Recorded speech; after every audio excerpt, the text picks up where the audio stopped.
Hello, my name is Aleman and I'm going to talk about the male reproductive system.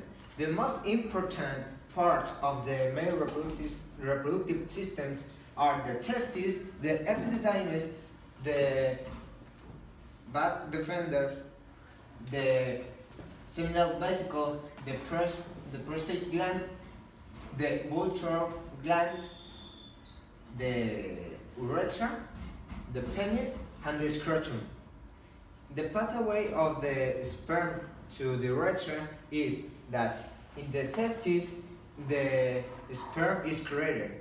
Then this sperm can be stored from 1 weekend in the epididymis. When the coitus takes place, then the epididymis have the sperm stored. This sperm go out from the epididymis to the vas deferens and go to the seminal vesicle. In the seminal vesicle gives to the sperm some fluids that have fructose. This fructose gives the energy to the sperm to go out to the urethra and go to the ovary. Then when the sperm have these fluids, the sperms go out through this duct and go out to the urethra. To complete what my partner said, I want to talk about hypothalamus, pituitary gland, and the hormonal regulation of the male reproductive system. First, we have the hypothalamus, that is the one that controls the functions of the test when it secretes a hormone called GnRH. It is also known as gonadotropin releasing hormone. This hormone stimulates the anterior pituitary gland to secrete the GnRH that controls the testes. With this gland, as we can see, is located in the hypothalamus. Then we have the follicle stimulating hormone, FSH, and the luteinizing hormone, LH, that both men and female have them. In men, the FSH promotes the production of sperm, while LH promotes the production of testosterone. We know that testosterone is the main hormone in male, and it is essential for the normal developing of the male or sex organs. This is the reason why males have stronger arms, they are taller than women. Thanks to testosterone, men have more hair on the face, chest, maybe the back, etc. Men also have progesterone and estrogen, but in very small quantities. When a woman is essential for the reproductive system, men don't use them too much. All these hormones mentioned, at exception of the hypothalamus and the pituitary gland, are located on the testes.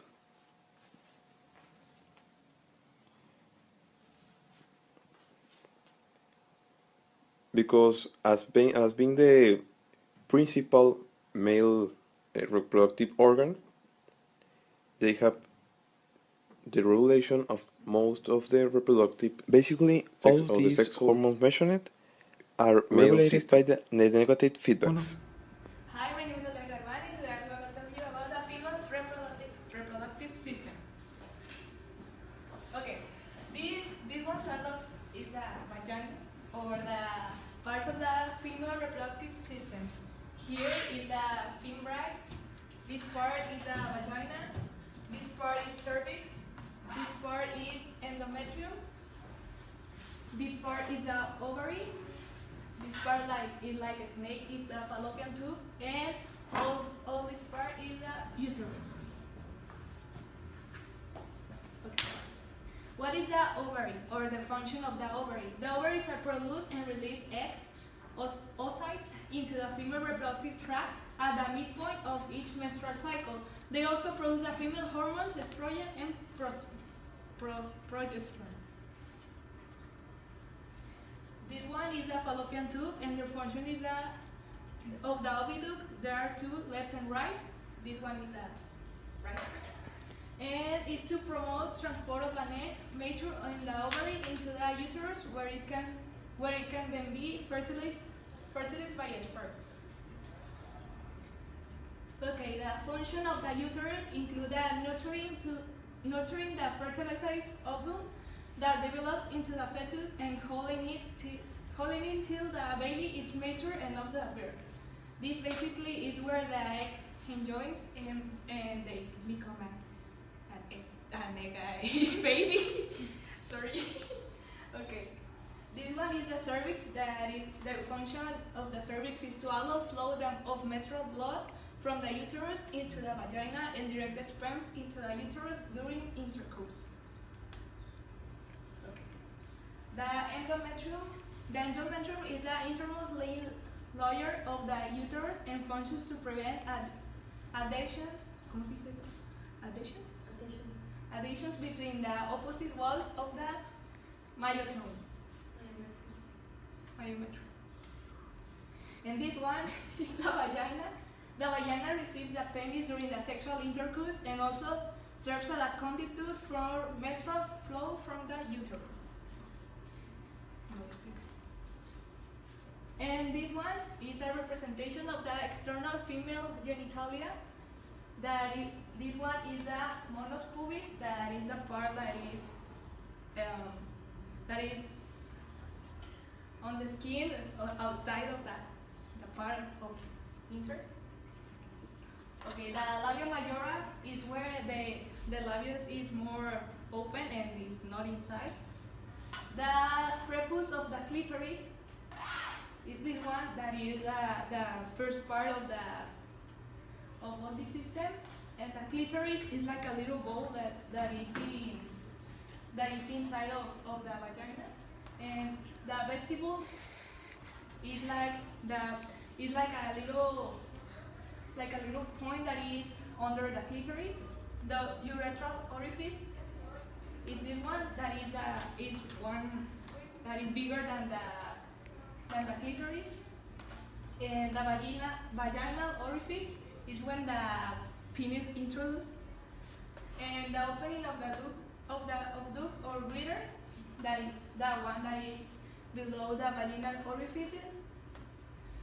The labia minora is the part that is like more near to the anus, and the perineum is like a part that joins the anus, and this one is the anus when you're making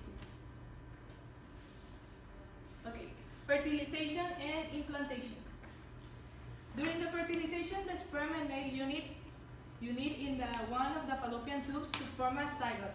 Then the zygote travels down to the fallopian tube where it becomes a morula. Once it reaches to the uterus, the morula becomes a blastocyst. This one is basically a big one that is a secondary oocyte that is forming the fallopian tube.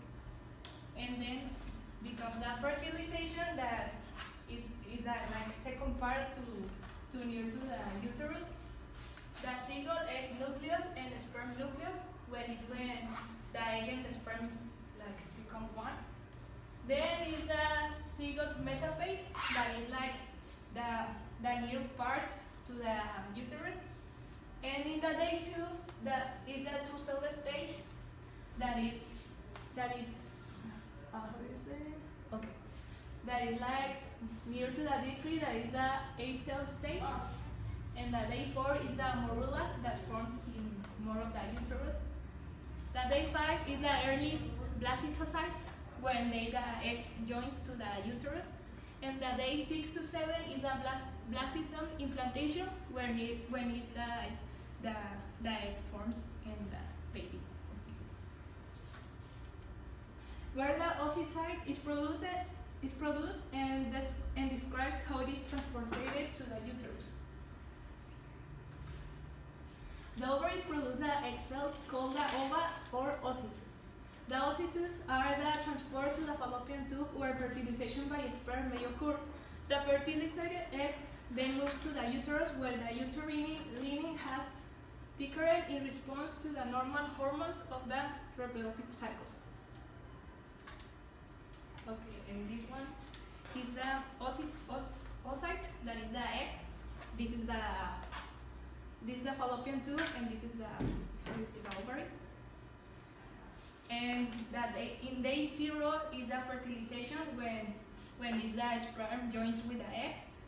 The day 1 is the zygote, is when the egg becomes like a union to the sperm. And the day 2 is the 2-cell stage, when the sperm divides in 2. The 4-cell stage is when the sperm and the egg divides in 4. The 8-cell stage is when they have a lot of combination of sperms. And the day 5 is the inner cell mass or blastocyst cell. The day 8 to 9 is the implantation to the uterus when they become a bird. And this one is the Okay, now I'm going to explain you about the different hormones that have in the female in the reproductive system. First of all, we have the gonadotropin releasing hormone, or GnRH. This one is produced by a part of the brain called hypothalamus. When it circulates in the blood, it causes the release of two important hormones. Okay. Now we have the follicle stimulation hormone, of FSH. This one is produced by the pituitary gland during the first half of the menstrual cycle. It stimulates development of maturing ovary follicles and controls ovum production in female and sperm production in male. Next, we have the luteinizing hormone, or LH. It is also produced by the pituitary gland in the brain. It stimulates the ovary to produce oestrogen and progesterone. It triggers ovulations, and it promotes development of corpus luteum. Next, we have estrogen. In women, the estrogen is produced mainly in the ovaries. It helps to regulate the menstrual cycle, controlling the growth of the uterine lining during the first part of the cycle. Also, estrogen plays a role in the development of so-called female secondary sex characteristics, such as breasts, wider hips, pubic hair, and armpit hair. Finally, we have the progesterone. The progesterone hormone is secreted by the female reproductive system, and its main function is to regulate the condition of the inner lining of the uterus. Next, I am going to explain you about the ovarian cycle. The ovarian cycle is divided in three principal phases. The first one is the follicular phase. During this phase, the ovarian follicles mature and get ready to release an egg. The later part of this phase overlaps with the proliferate phase of the uterine cycle. Through the influence of the rise in follicle stimulation hormone FSH during the first days of the cycle, a few ovarian follicles are stimulated. These follicles, in which were present at birth and have been developed for better part of a year in a process known as folliculogenesis, compete with each other for dominance. Under the influence of several hormones, all but one of these follicles will stop growing, while dominant follicles in the ovarian will continue to mature. The follicle that reach maturity is called a territory of graafinis follicle, and it contains the ovum. Ovulation is the second phase of the ovarian cycle, in which a mature egg is released from the ovarian follicle into the oviduct. During the follicular phase, estradiol suppresses release of luteinizing hormone LH from the anterior pituitary gland, where the egg has nearly mature level of estradiol reach a threshold above which its effect is reversed, and estrogen stimulates the production of large amount of LH. This process, known as LH surge, starts around the day 12 of the average cycle and may last 48 hours. The luteal phase is the final phase of the ovarian cycle and is corresponding of the secretion phase of the uterine cycle. During the luteal phase, the pituitary hormones FSH and LH cause the remaining parts of the dominant follicle to transform into a corpus luteum, which produce progesterone. The increase of progesterone in the adrenaline starts to induce the production of estrogen. The hormones produced by the corpus luteum also suppress the production of SH and LH that the corpus luteum needs to maintain itself. Consequently, the level of SEH and LH fall quickly over that time, and the corpus luteum subsequently atrophies. Falling levels of progesterone trigger menstruation at the beginning of the next cycle. From the time of ovulation until progesterone withdrawal has caused menstruation to begin. The process typically takes about 2 weeks, with 14 days considered normal. For an individual woman, the follicular phase often varies in length from cycle to cycle. The uterine cycle. The female hormones estrogen and progesterone produced by the ovaries during the ovarian cycle affect the endometrium, causing the uterus to undergo the cyclic changes known as the uterine cycle. The uterine cycle can be divided into 3 parts: menstruation, the proliferative phase, and the secretory phase.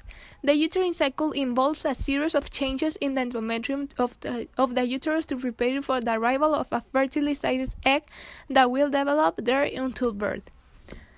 One phase is menstruation, lasts from day 1 to about day 5, and consists of the breakdown of the endometrium with blood passing out of the vagina.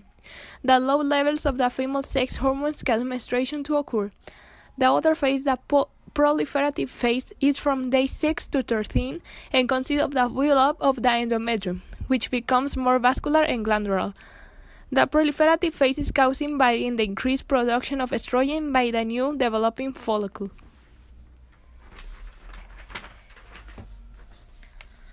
Other one is the secretory phase. It's from day 15 to 28 and consists of the endometrium doubling or tripling in thickness and uterine glands producing a thick mucus secretion.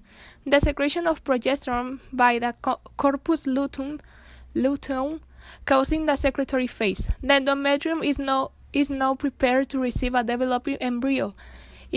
If fertilization and implantation do not occur, the corpus luteum will degenerate, resulting in lower levels of the sex hormones that will lead to the breakdown of the endometrium and menstruation. The ovarian cycle includes a series of events that occur during and after the maturation of oocytes. The uterine cycle involves a series of changes in the endometrium of the uterus to prepare it for the arrival of a fertilized egg that will develop there until birth. The hormones secreted from the ovaries during the ovarian cycle control the events of the uterine cycle. The ovarian and uterine cycle and the hormone changes that regulate them are known as the female reproductive cycle. Gonadotropin-releasing hormones control the cycle by stimulating FSH, follicle-stimulating hormone, and LH, luteinizing hormone, from the interior pituitary gland. The duration of the female reproductive cycle typically ranges from 24 to 34 days. For the sake of discussion, we will describe a 28-day cycle. Okay, now I'm going to explain the point number 5. The point number 5 consists to talk about the different birth control that exists. Okay, the first one that I'm going to talk about is the abstinence. What consists the abstinence? The abstinence consists is to not having sex. The effectiveness of the abstinence is 100% avoiding pregnancy and avoiding STDs because you don't have physical contact with the other person. Okay, next we have the vasectomy. The vasectomy is a birth control method that is do it in the men that consists that the section of the ligation of the vas deferens is cut, and so the spermatozoids can get to the semen. So the semen that the men expose it don't have spermatozoids and avoid pregnancy. These have 100% effectiveness avoiding pregnancy, but you are protected to the STDs and you can't have them. Next we have the tubal ligation. The tubal ligation is a little similar to the vasectomy, that it consists that in the woman they cut or It's because the fallopian tubes, and this doesn't permit that the spermatozoids enter to the ovules, etc., etc. Also, this have effectiveness of 100% or 99.999, but doesn't protect with STDs. Next, we have the oral contraceptions. The oral contraception are like little hormones that stop the process of ovulation in the woman. This is because these medications have like some type of hormones that stop them. Also, this has 99% of pregnancy avoiding, but doesn't protect to STDs. Okay. Well, now have the contraceptive implants. The contraceptive implants is similar to the oral contraception. The difference is that the medication is implanted in the woman, like in this part of the arm, and also it has the same statistic avoiding pregnancy and STDs. Okay. Well, we have the IUD.